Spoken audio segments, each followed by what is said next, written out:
हमारे देश में सबसे पहले क्रिया योग को देश के कोने कोने तक पहुंचाने का श्रेय महान संत लाहिड़ी महाशय को जाता है, जिनका पूरा नाम श्यामाचरण लाहिड़ी था।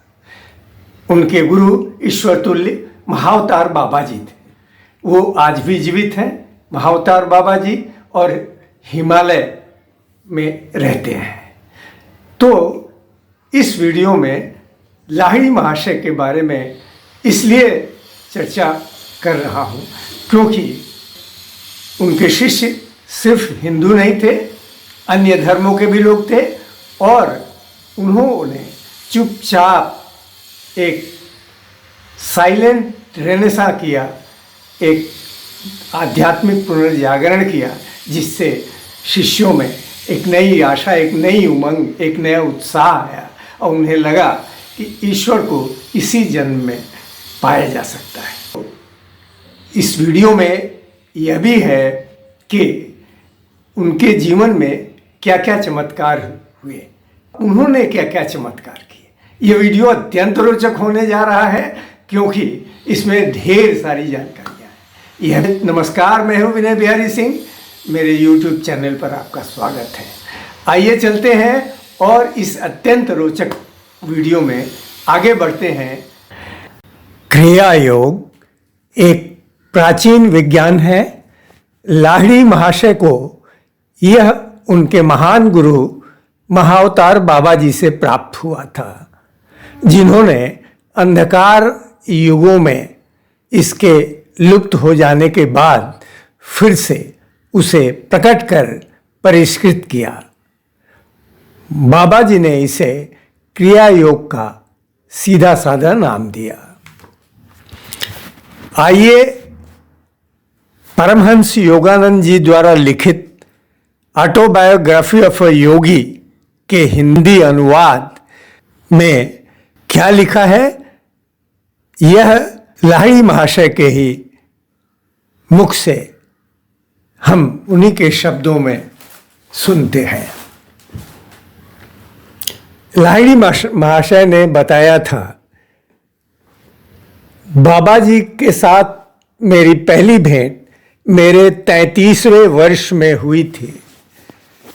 1861 के शरद ऋतु में मैं दानापुर में सरकार के मिलिट्री इंजीनियरिंग विभाग में अकाउंटेंट के पद पर कार्यरत था। एक दिन सुबह ऑफिस मैनेजर ने मुझे अपने ऑफिस में बुलाया।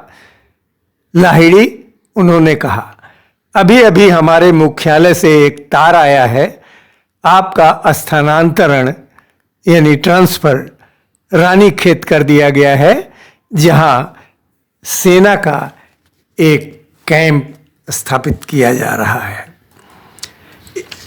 एक नौकर को साथ लेकर मैं उस 500 मील की यात्रा पर निकल पड़ा। घोड़े और बग्घी से यात्रा करते हुए हम लोग 30 दिन में हिमालय में स्थित रानीखेत पहुंच गए। ऑफिस में मेरा काम बहुत भारी नहीं था, अतः उन भव्य पर्वतों में कई घंटों तक घूमते रहने का समय मेरे पास था। मैंने सुना था कि बड़े बड़े संत उस क्षेत्र में निवास करते थे। उनके दर्शन करने की तीव्र इच्छा मेरे मन में जागी। एक दिन दोपहर में मैं पहाड़ों में यूं ही भ्रमण कर रहा था कि अचानक ऐसा लगा कि दूर कहीं से कोई मेरा नाम लेकर पुकार रहा है। मैं चौंक गया। द्रोणगिरी पर्वत पर जल्दी जल्दी चढ़ते जाना मैंने जारी रखा। यह सोचकर मन में थोड़ी सी बेचैनी अवश्य हो रही थी कि जंगल में अंधेरा छा जाने से पहले मैं वापस नहीं लौट पाऊंगा। आखिरकार एक छोटी सी खुली जगह में पहुंच गया, जिसकी दोनों ओर गुफाएं थीं। वहीं पर बाहर को निकली एक चट्टान पर एक युवक मुस्कुराते हुए स्वागतार्थ हाथ फैलाए खड़ा था। देखकर मुझे आश्चर्य हुआ कि ताम्रवर्ण केशों को छोड़कर वह दिखने में बिल्कुल मेरे जैसा ही था। लाहिड़ी, तुम आ गए, उस संत ने हिंदी में मुझसे कहा। यहाँ इस गुफा में आराम करो, वह मैं ही था जिसने तुम्हें पुकारा था। मैंने एक छोटी सी साफ सुथरी गुफा में प्रवेश किया जिसमें कई ऊनी कंबल और कुछ कमंडलू रखे हुए थे। लाहिड़ी, तुम्हें वह आसन याद है? उस योगी ने एक कोने में रखे कंबल की ओर हाथ दिखाया। नहीं महाराज, अपनी इस साहसिक यात्रा की विचित्रता पर मैं कुछ हक्का बक्का सा हो रहा था। मैंने आगे कहा, अब मुझे अंधेरा होने के पहले निकलना होगा, सुबह ऑफिस में काम है। उस रहस्यमय संत ने अंग्रेजी में उत्तर दिया, the office was brought for you and not you for the office. यानी ऑफिस को तुम्हारे लिए लाया गया है, तुम्हें ऑफिस के लिए नहीं। मैं अवाक रह गया कि यह वनवासी तपस्वी न केवल अंग्रेजी बोलता है बल्कि ईसा मसीह के शब्दों का अर्थ भी इसके शब्दों में ध्वनित हो रहा है। मैं देख रहा हूं कि मेरे तार ने अपना काम किया है। योगी की इस टिप्पणी का अर्थ मेरी समझ में नहीं आया। मैंने इसका अर्थ पूछा। मैं उस तार की बात कर रहा हूं जिसके कारण तुम इस निर्जन प्रदेश में पहुंच गए हो। मैंने ही तुम्हारे वरिष्ठ अधिकारी के मन को गुप्त रूप से यह सुझाव दिया था कि तुम्हारा स्थानांतरण रानीखेत कर दिया जाए।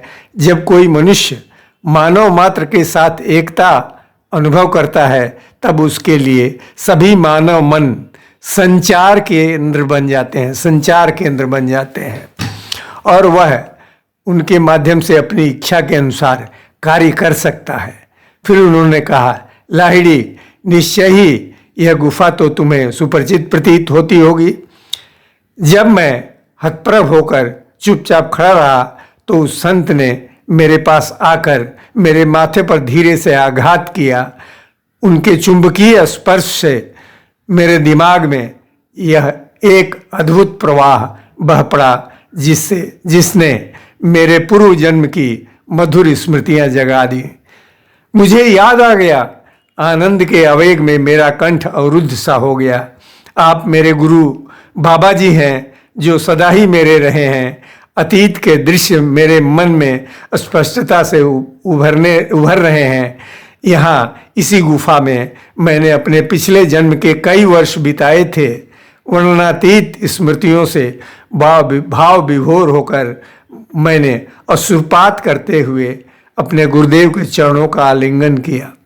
इसके बाद प्रसंग है कि महाअवतार बाबा जी ने लाहिड़ी महाशय को क्रिया योग की दीक्षा दी और वह दीक्षा एक सोने के महल में दी। यह कैसे हुआ? लाहिड़ी महाशय के मन में किसी जन्म में सोने के महल की इच्छा थी। उसी इच्छा को पूरा करने के लिए उन्होंने लाहिड़ी महाशय के लिए एक सोने का महल बनाया, प्रकट किया। आप उस सोने के महल का वर्णन सुनिए। हमारे सामने देदीप्यमान स्वर्ण का एक विशाल महल खड़ा था। अगणित रत्न उसमें जड़े थे। कला कौशल पूर्ण सुंदर उद्यानों के बीच खड़े उस महल का शांत जलाशयों में पड़ता प्रतिबिंब अभूतपूर्व दृश्य प्रस्तुत कर रहा था। रास्ते में ऊंची ऊंची कमानों में अत्यंत सुंदर बारीक नक्काशी में अमूल्य हीरे, माणिक, पन्ने और तरह तरह के रत्न जड़े हुए थे। उज्जवल माणिकों की लाल लाल आभा से देदीप्यमान लगते द्वारों पर देवताओं जैसे दिखने वाले दिव्य कांतिमान पुरुष खड़े किए गए थे। ये प्रसंग चल रहा है। इस प्रसंग में ये कैसे महल बना उसकी एक झलक सुनिए। उनके एक लाहिड़ी महाशय के साथ महाअवतार बाबा जी के एक और शिष्य थे। उन्होंने बताया, मैं सहर्ष तुम्हें सब कुछ समझा दूंगा। इस महल के प्रकटीकरण में समझ में ना आने वाली कोई बात ही नहीं है। सारा ब्रह्मांड विधाता के विचार का मूर्त रूप है। अंतरिक्ष में भ्रमण करता पृथ्वी का यह भारी गोला ईश्वर का एक स्वप्न मात्र है। भगवान ने सभी कुछ मात्र अपने मन से निर्मित किया है। ठीक उसी प्रकार जैसे मनुष्य अपने स्वप्न में स्वप्न सृष्टि की रचना करता है और उस सृष्टि में शिष्य जीवों को भी भर देता है। तो ये जैसे ईश्वर ने पृथ्वी की रचना की, संसार की रचना की, उसी तरह उनके दिव्य शक्तियों से संपन्न, ईश्वर के दिव्य शक्तियों से संपन्न महाअवतार बाबा जी ने वह सोने का महल खड़ा किया, जिसमें लाहिड़ी महाशय को क्रिया योग की दीक्षा दी गई। दीक्षा देने के बाद का दृश्य अब आप वह प्रसंग सुनिए। वहाँ कुंड प्रकट हुआ, अग्निकुंड प्रकट हुआ, उन्हें दीक्षा दी गई। दीक्षा देने के बाद सुनिए कि क्या कहा।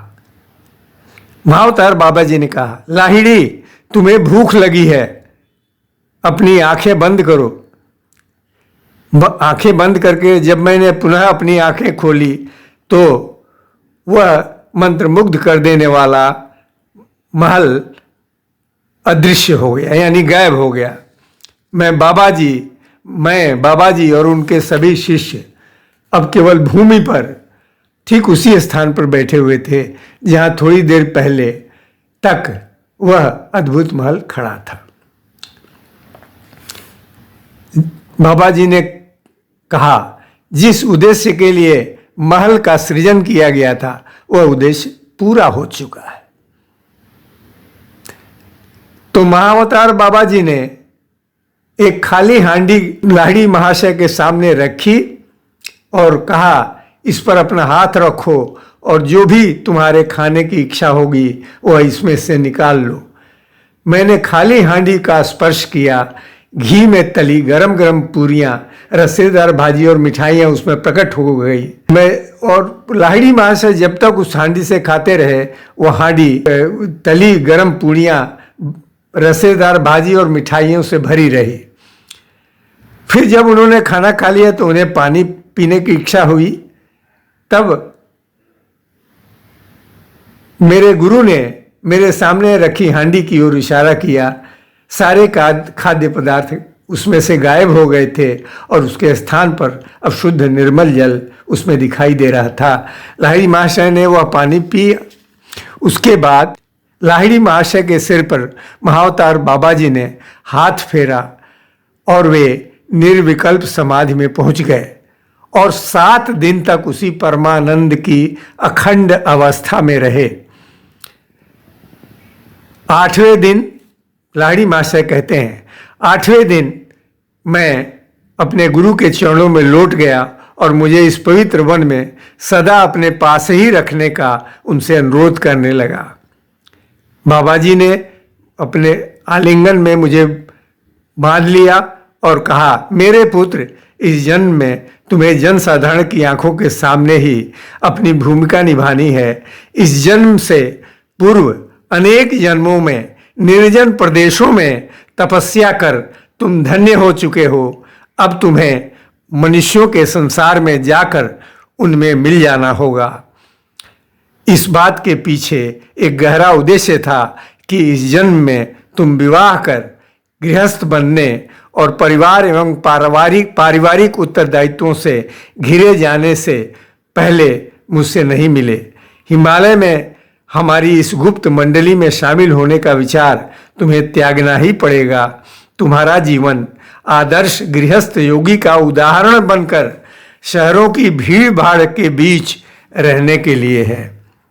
व्याकुल संसारी नर नारियों का आर्तनाद महापुरुषों के कानों से टकराकर अनसुना नहीं हो गया। तुम्हें सच्चे जिज्ञासुओं को क्रिया योग के माध्यम से आध्यात्मिक दिलासा देने के लिए चुना गया है। लाहिड़ी महाशय के शिष्य थे स्वामी श्री युक्तेश्वर जी। स्वामी श्री युक्तेश्वर जी लाहिड़ी महाशय के उन्नत शिष्यों में से एक थे।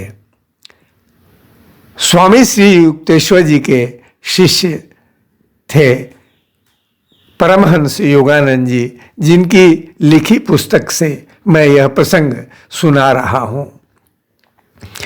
तो इस तरह पृथ्वी पर फिर से क्रिया योग का पुनरुद्धार हुआ, जिसके माध्यम बने लाहिड़ी महाशय। इसी योगी कथामृत में ही है कि उनकी मृत्यु के अगले ही दिन उनके 3 शिष्यों ने उनको शरीर में जीवित देखा। वे उनके सामने प्रकट हुए। तो और भी अनेक चमत्कार हैं। नमस्कार, बहुत बहुत धन्यवाद।